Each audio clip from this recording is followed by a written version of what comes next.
fish report. Hanging at the fish report. Hanging at the fish report. Hanging at the fish report. For your latest news in high school sports, tune in to the fish report. Don't need no bed, don't need no pull. When you tune in to the fish report. Hanging at the fish report. Hanging at the fish report. You got Craig and TK and Head and D tuned in at the fish report. Coming to you live from Studio F in Versailles, Ohio. It's the Fish Report Live Show with your hosts, Craig Fissinger and Ken Francis. Tune in to the fish report. Welcome, everyone, to the Christmas episode of Fish Report Live. We're your co-hosts, Craig Fissinger and Ken Francis. Back in our sound room, TK and Heavy D are back. They're going to be joining those guys in just a little bit. And Ken, I kind of feel like this is the post-game show after a Dayton Flyers game. You know, when Larry Hanskin goes up to the flight deck up there, and pretty soon Archie Miller's walking in. Maybe Spencer Cadonier's walking in. Who knows? We may have Spencer Cadonier walk in, join the show. He'd be more than welcome to join us. Like you said, just got back from Clarcy Nouveau Gymnasium. Russia Raiders with a big win over the Minster Wildcats tonight. And, Craig, it was a first for everything tonight. Before the JV game started, you've heard of rain delays in basketball games. Have you ever heard of a tornado warning delay for a basketball game? Never been a part of something like that. Well, tonight you were. Tornado warning delay. That was a first. Yeah, they shuffled everybody out in the hallways, didn't they? Absolutely. All right. Fortunately, nothing happened. The delay was lifted. We were back to basketball. And, we're not going to talk to Archie Miller tonight, not even going to talk to Spencer Cadonier, but we do have another interview we did last night with a very successful coach in this area. Yes, we do, Craig. It's Jacki Stonebraker. Craig, she's the head coach of the Versailles Lady Tigers. She's got Division III state titles in 2008 and 2015. She's in her 14th season as head coach of the Lady Tigers. Really looking forward to Coach Stonebraker and talking about her success with her team this year. All right, and before we get to all that, we have tonight's weekly poll question, and you have one appropriately with a Christmas theme, don't you? I do, Craig.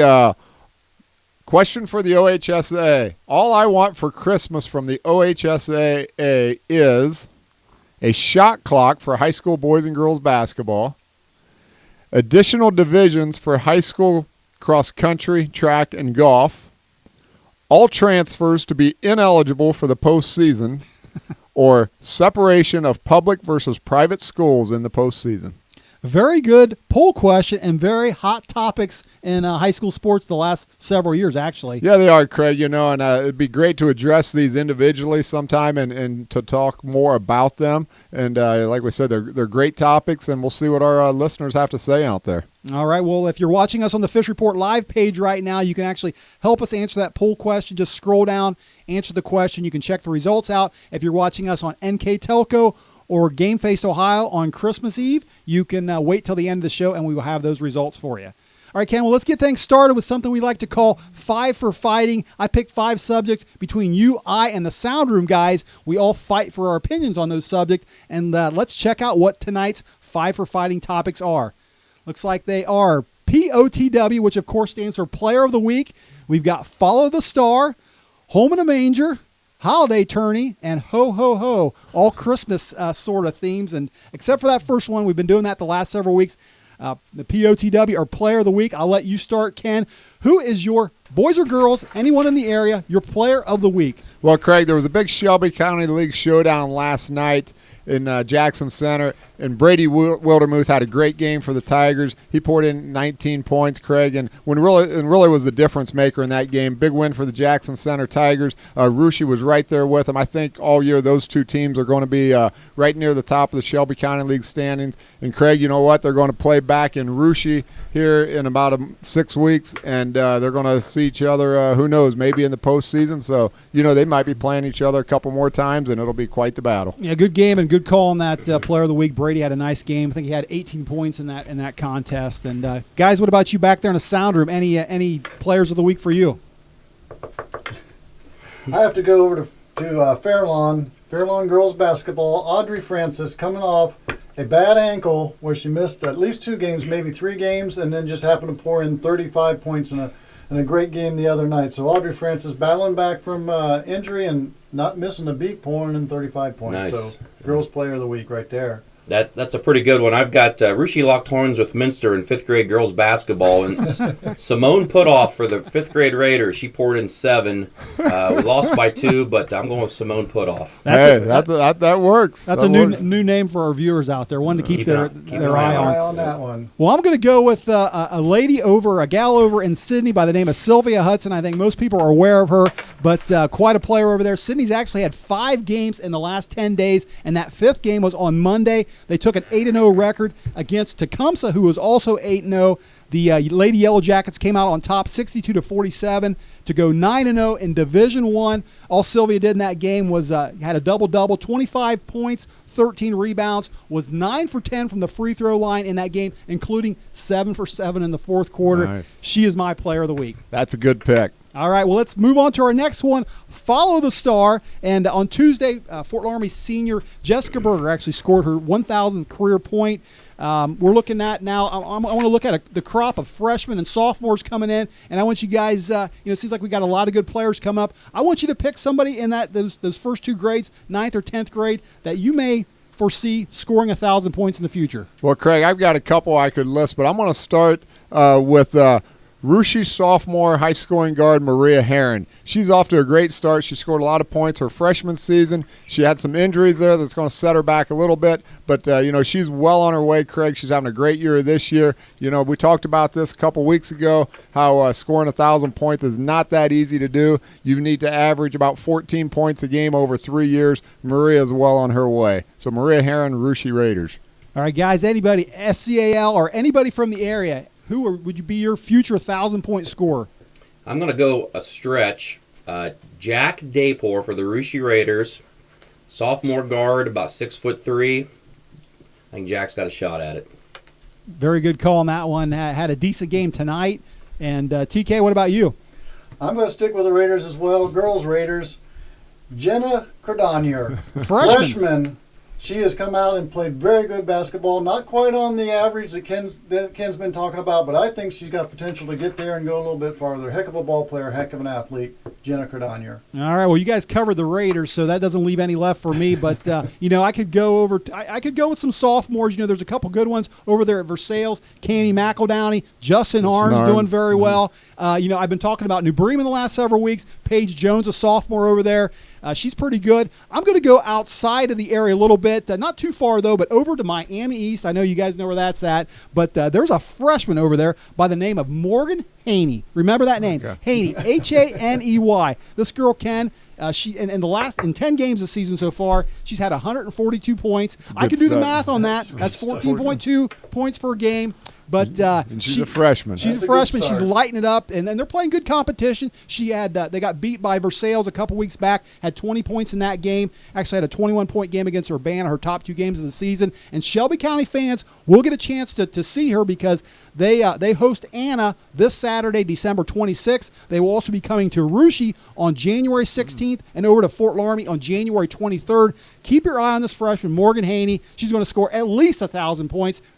By the time she's done at Miami East. That's a great call right there. One other quick one, Wyatt Bentzman, the Anna Rockets. He was TK's player of the week a few weeks ago. He's off to a good start, and so let's throw that name out there as well. Good call on that one. All right, guys, let's go to the next subject, home of the manger. And the new Knoxville Rangers over there, the boys team, actually has a record of 2-5 this year. They play in kind of a unique gym over there, and actually their 2 wins, both of them are at home, and their 5 losses all on the road. I thought that was kind of unique, and like I said, they play in a unique environment over there. I want to know, what's the toughest place, in your opinion, to go as a visiting team and play? Well, I've went first each time, so I'm going to let the sound room guys go first. Maybe I don't want to steal their thunder. There's not many of these left in the area, but the gym, the old school gyms with the stage in them, and the concrete bleachers where somebody's guaranteed to knock a tooth out during the course of the game. Jackson Center, they're actually going to be knocking that gym down when they build their new K-8 school. But that's a fun gym to play in, and you lose a tooth pretty easily. TK, how about you? Any gyms that you think it's tough to play in as a visitor? As a fan, I've always thought this is a hard place to play, so I had to go talk to a couple of kids that actually played there, and they said they don't like it at all, and that's being mild. Minster's gym, it's dark. They got overlapping lines. They say it's a terrible place to play as a visitor. It's hard to get used to, hard to play a good game there. Good point with the overlapping lines. I know what you're talking about over there, and it is a little confusing. If you practice on that floor, it's probably easy to figure out, but when you come there as a visitor, that can be tough. Go ahead. Well, I'm going to go with Marion Local, Ken. That's a tough play. Talking about stages, they've got the bleachers behind the basket there. Makes it tough as a visitor. I took a look at some records, and actually Marion Local is they're 2-1 this season, and they've all 3 games have been at home. 2 of their wins obviously at home and 1 loss at home. But last year over there they were actually 10-0 at their gym. Again, there's something about going over to Marion Local. You get in there, and as a visitor, there's a little bit of an intimidation factor over there. And then when you got that whole student body behind the basket there and you're shooting free throws, makes it awful tough. It's a great call. Marion Local's a tough place to play, Craig. And you also got to watch the clock keeper over there because sometimes, he's a little shady as well. So, you know what? We talked a little bit about, you guys covered the area. I'm going to go with Russia Raiders and Claire C. Nouveau Gymnasium. Yeah. That is not a fun place to play, especially, from when those boys teams come in there and they play the loud music and the introductions. And, the Raiders last year lost 1 game there all year. This year, they're off to a great start as well. And if you go back the last several years and you talk to other coaches in the area, Claire C. Nouveau Gymnasium, Russia High School is a tough place to play. Tough place to play, and they've had some very good teams recently, which makes it even tougher. Right. But all right, guys, next topic is holiday tourneys, and there's a bunch of holiday tournaments coming up next week. I think 9 or 10 around the area that local teams are playing in. I want to know what's one tournament you're looking forward to, or one tournament that you want to point out as being a good tournament. Well, Craig, I looked down the list of these here, and I'd like to talk about, I guess, the BIG, the Buckeye Insurance tournament. And honestly, Craig, I think the big, before they tried to go bigger with having 2 separate divisions for the boys teams, it was a lot better when it was just the regular BIG tournament, if you ask me, and when they had the boys and girls mix there. So I'm going to go this year with Versailles. I think the Versailles holiday tournament's got some nice teams over there. I think Anna is still a very good team. Versailles is young and solid, and Miami East and Chaminade Julienne. So I'm going to go with the Versailles holiday tournament. How about you guys? You agreeing with Ken, or are you going with something different? I got to go with something different. Thing I'm looking at more kind of probably from the kids' point of view, where you get a couple different people to look at. I'm going with the Stallion Holiday Classic over in Columbus. You've got Sydney, Columbus, DeSalle, Lakota East, and Logan. So a couple different area teams coming together in Columbus. So it's got to be fun for the kids. You see somebody different, not the same people you see every year in your normal schedule. So that's what I'm picking. Good call, TK. How about you, Heavy D? I'm going to stick with the Buckeye Insurance Group Holiday Classic. They got good pizza. They got good pizza. All right, well, I'm going to go up with this the girls' tournament up at Lima Bath. They call it the McDonald's Holiday Classic. That's Lima Bath, Minster, LCC, and Oak Harbor. I'll tell you a little bit about these guys real quick. The Lima Bath team, of course, they're always good. Just beat Fort Laramie recently, so they're always a tough competitor. Minster, #1 in the MAC right now, so you've got them. Don't know much about LCC this year, but I'll tell you what, Oak Harbor, you want to hear about them. They're Division II this year, actually undefeated. I think they're sitting at 8-0 right now. So you got Minster and playing, I think Lima Bath. I'm not sure, but anyway, Oak Harbor's opposite Minster. I expect those two to meet up in the finals. So you got Minster playing a Division II team that's probably going to be undefeated. I think that'll be a heck of a final over there. Absolutely. All right, and our last subject is ho ho ho. And I don't want to step on Santa Claus's toes this week, but if you guys, I want to let you guys play Santa Claus here and hand out some gifts to the SCAL or any area teams. And I want to know, if you're playing Santa Claus, what kind of gifts you handing out on Christmas morning? Well, Craig, obviously I'd hand anything possible to the Russia Raiders boys and girls teams, but they're playing pretty well right now. So I'm going to go up north just a little bit and look at the school, Fort Laramie High School boys. They're offensively, Craig, they have just been offensively challenged all year. And they've got 4 league losses in the Shelby County League already, and the first round's not even done yet. To me, they've been they've been a disappointing team. They really have been. A lot of low-scoring games. A lot of low-scoring games, Craig, and in 4 of those league losses, 3 of them were at home. So, you can't win if you don't score more than 35, 38 points. And you got to get in the 20s by halftime. What are you giving them? I'm giving them a wish for a new offense. Bottom line. Santa Claus, they need a new offense over there in Fort Lauderdale. How about you guys? Run the flex. I'm gonna for Christmas. I'm gonna give the Russia girls team a JV team. Oh, that's that, good. they can use that. They That's could use that a. one. I'm not that's sure where they're gonna get it a from, must need over there. but that's what I give them. TK. I got a gift. I know it's hard to work with black and orange, but I saw a uniform tonight that was pretty nice. But last night I saw some uniforms about as ugly as you could get. So for Jackson Center girls and boys, I'm giving you new uniforms that look good. By You don't golly, like the Jackson Center those uniforms? are awful. What's wrong with them? They're just awful. The colors are clashing or what? There's nothing to them. All right. Well, I'm gonna hand out a couple gifts, and first of all, I'm gonna bring a truckload of bubble wrap, I think, over to Fairlawn, and I'm gonna let them wrap up. You talked about Audrey Francis before. She was off for 2-3 games there because of a bum ankle. I'm going to give them some bubble wrap to wrap that ankle up because before Monday's game, before she came back, they were 0-9. Comes back, like you said, scores 35 points. They get their first victory. If they're going to win any more games, they need her to be healthy. So I'm giving Fairlawn bubble wrap. And then I'm also going to go over to Versailles and give their boys some, I think I'm going to give them some erasers and some pens and pencils because I tell you what, they're going to be rewriting some record books before it's all said and done over there with Justin Arns. This kid is a sophomore, Yeah. averaging over 21 points right now, leading the MAC in scoring. He's got a brother that was pretty good over there by the name of Kyle Arns that scored 1,666 points. I think before it's all said and done, Justin Arns might be challenging that record. Get the erasers out. Get the pens and pencils out. You guys might be rewriting some record books over there. Santa's bringing you some erasers and pens. All right. All right, that's great stuff there, guys, and that is our 5 for fighting. If you agree or disagree with what we have to say, send us a tweet on there it is on the screen at Fish Report. We'd like to hear from you. Or you can always send us an email. We've got an email address. It's called contactus@fishreport.online.com. All right, well, that's going to do it for the first half of our show, but stay right there because when we come back, we're going to talk some more basketball, including that interview with Versailles coach Jacki Stonebraker. We'll be right back.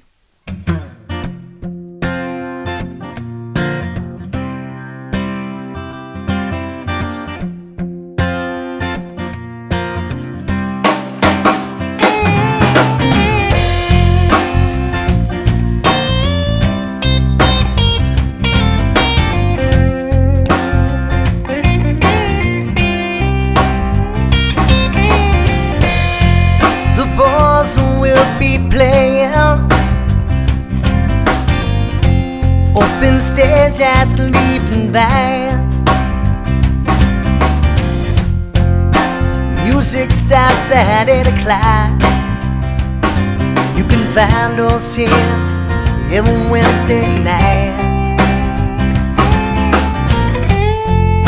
It's usually the same cats every week, but I can't tell you all their names.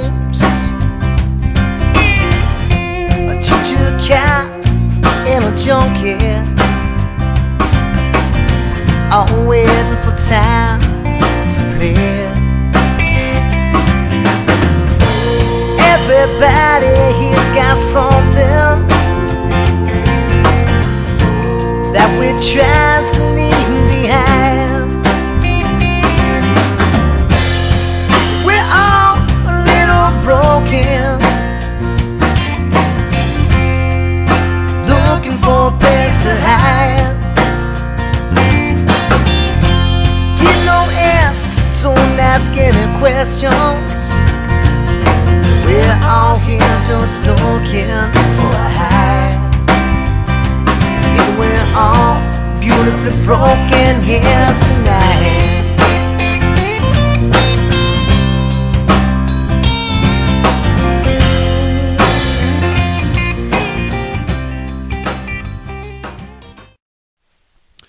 Welcome back, everyone, to the second half of Fish Report Live, ready to talk some more basketball. And Ken, you know we've hit the SCAL pretty hard so far this winter season.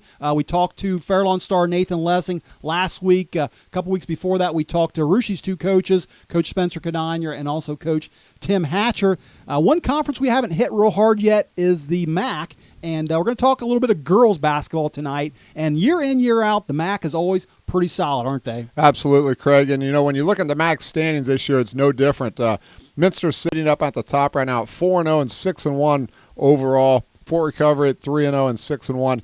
But the interesting team in here, Craig, is Versailles. You look at their MAC record, they're 1-3, but overall they're 9-4. So they're 8-1 outside of the MAC. That just tells you how strong that conference is from top to bottom, year in and year out. So the MAC girls, they've haven't lost anything this year, and we're really looking forward to talking to Coach Stonebraker of the Lady Tigers here in just a minute. Yeah, I got a chance to talk to her on Tuesday night, and the reason the Versailles is so down there is they went through a little skid where they lost 4 of 6 games, but they came back and won 5 in a row. Included in that was their last victory over Rushi on Saturday, which was kind of a weird game. We asked Coach Stonebraker about that weird game and about her last 5 that she won. Let's check out the interview and see what she had to say.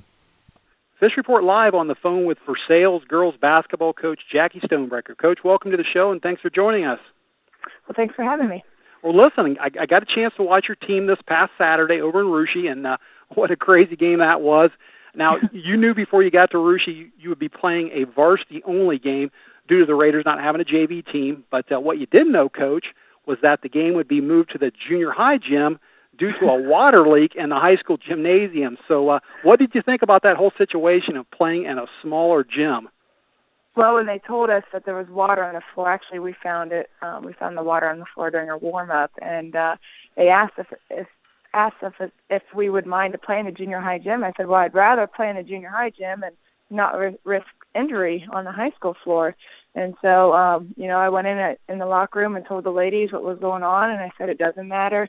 Things that we can't control are happening right now, and we just got to go out and play our ball.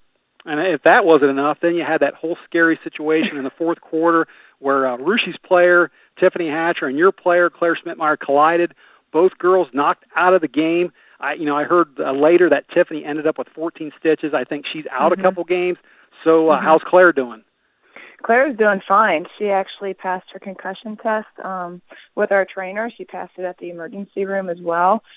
She doesn't really have any side effects besides she's got a nice little bruise on the side of her face where she hit her. I think she got the better end of the deal compared to Tiffany. She was the one, Claire was the one that was moving, and Tiffany was standing still, so I think that made a big difference. All right, Coach. Well, since that Rushi game you played this past Monday night, you picked up a win over Arcanum, which means you end the year 2015 on a winning note. You've won your last 5 games in a row after a little skid where you lost 4 out of 6 games. Why are you playing better right now than you were at the beginning of December? I challenged the girls after the Knoxville loss. I think that was the last loss we had. We looked at our schedule. We knew we had 5 more games, and we only had about 10 days to play them in. It seemed like we played a game, and then we practiced one day, and we played another game. So we had a really tight schedule there, but I challenged them to a 5-0 record by the end of 2016, and they took that challenge. I think this is a team that we have to set goals with. We have to set small goals and improve on those goals each and every day, and if we can do that, I think we'll just keep getting better. All right, Coach, when I'm reading the recaps in the newspaper about your games, I see the names like Cammie McEldowney, Lauren Monin, Danielle Winter pop up a lot, and they seem to be doing a lot of your scoring. But I know another big key to your success has been a couple other girls that don't get as much press, and that's Kristen Langston and Camille Watron. What do those 2 girls in particular add to your program if they're not big scorers? Right. Camille is a big flasher for us, but she splashes down the lane and then with the ball and then is able to kick out as well. And she's a big defender for us as well. We put her on Tiffany most of the game against Rushi and tried to just wear her down. With Kristen sees the whole floor. She's a good leader out there on our press. She can read different passes and get in the passing lanes. And so she's just a good leader. She's going to see the floor. She's going to see her teammates open, and she's just a basic role player for us. All right, Coach, listen, I got one more question. I know you have a 2-week break now to rest up a little, and I'm sure you'll enjoy the holidays. Mm-hmm. But coming up on January 2nd is your next game, a fun game against Fort Laramie and their coach, Carter Siegel. Now, the Redskins have struggled a little recently, but like Versailles, they're the defending state champs. So what kind of game are you looking forward to there? It's going to be a grinded-out game, just like against Russia. I just think those two schools versus Versailles, it doesn't matter what the records are. It doesn't matter the previous game or the next game. It's one of those games that you just have to mentally prepare for. It's going to be a close game, no matter what happens. And we coach very similarly, Carla and I. We have very similar offenses and defenses, so it's going to be a fun game. It's going to be a fun atmosphere, and our girls are excited to play. All right, Coach, great stuff. Listen, thanks for joining us on the show. Have a Merry Christmas and best of luck in 2016. Merry Christmas to you too. All right, and that was Versailles coach Jacki Stonebraker. Ken, like you mentioned, they're there at the bottom of the standings right now in the MAC, but probably not a team you'd want to play right now. Absolutely not. They're, like you said, they're playing very well right now. They've won 5 in a row. They had to get things kind of put together there early in the season. You got to kind of feel out your parts and pieces and see what you all got, but they're definitely rolling right now. All right, well, we got a couple minutes left here, Ken, so why don't we, since we're talking girls basketball and we love talking about the SCAL, let's check out their standings real quick and see where we're at. Well, the Anna Lady Rockets, Craig, playing very well right now, sitting at 5-0. Jackson Center and Laramie both with 1 loss. Russia had a big win over Jackson Center, and the Raiders, they've played very well this year. And Houston sitting at 3-2, Russia in the middle of the pack there as well. So, it looks like about a 3-team race right now, but some big games coming up. All right, and there was just one SCAL boys team in action tonight, and that, of course, was our Russia Raiders taking on Minster. Let's check out their updated standings. Coach Cardonier got his team back on the winning side tonight with a nice win over the Minster Wildcats. He's got them sitting at 6-2 overall, 4-1, just a game back of the Jackson Center Tigers. Got beat by Jackson Center last night. Talked about that game a little bit ago, and it was a fantastic game. It was just one of them that every possession meant a bunch. So it's pretty much a 2-team race. Anna hanging tough there at 3-2. Fairlawn and Bokkins have all been have had some nice wins this year as well. So the league is very balanced, Craig, and I look for a lot of interesting things to happen yet this season. Yeah, you see Fairlawn down there in 4th place at 3-3, and I know we told Nathan Lessing they had a must-win game against Jackson Center. Did take them to overtime last Friday night, but unfortunately they came out on the bottom of that game. Fairlawn's a dangerous team, Craig. I've seen them play. I know they've got a transfer coming in here in the next couple weeks. It's going to really help that team as well, so don't take the Jets lightly. All right, and one more thing to get to tonight, and that is the poll question. Why don't you give that to our viewers again, and we'll have the guys check out Report Telemetrics for the answer. All I want for Christmas from the OHSA is a shot clock for boys and girls basketball, additional divisions in cross-country, track, and golf, for all transfers to be ineligible for postseason play. I think that would be my vote right there. Or separation of public versus private schools in the postseason. All right. What's our telemetrics say back here, sound room? All right, for all of the voting public out there, 67% went with additional divisions for cross-country, track, and golf. And then the remaining 33% said transfers are ineligible for postseason play. So great stuff there. Right there in the middle. I think I'd actually go with that 60% as well. I got a little bit of a personal interest in that, and I'd like to see a couple more divisions in maybe cross-country, track, and golf as well. Like 7? Yeah, maybe like 7. I wouldn't disagree with you. All right, that's going to wrap it up for us tonight. I do want to say special thanks to our coach, or our guest coach, Jacki Stonebraker over there at Versailles. Also, thanks to you, the Fish Report viewers out there, for tuning in tonight. Ken and I and the crew will all be back again next week. Until then, everyone have a Merry Christmas, and we'll see you next Wednesday. Hanging at the Fish Report. Hanging at the Fish Report. Hanging at the Fish Report. Hanging at the Fish Report.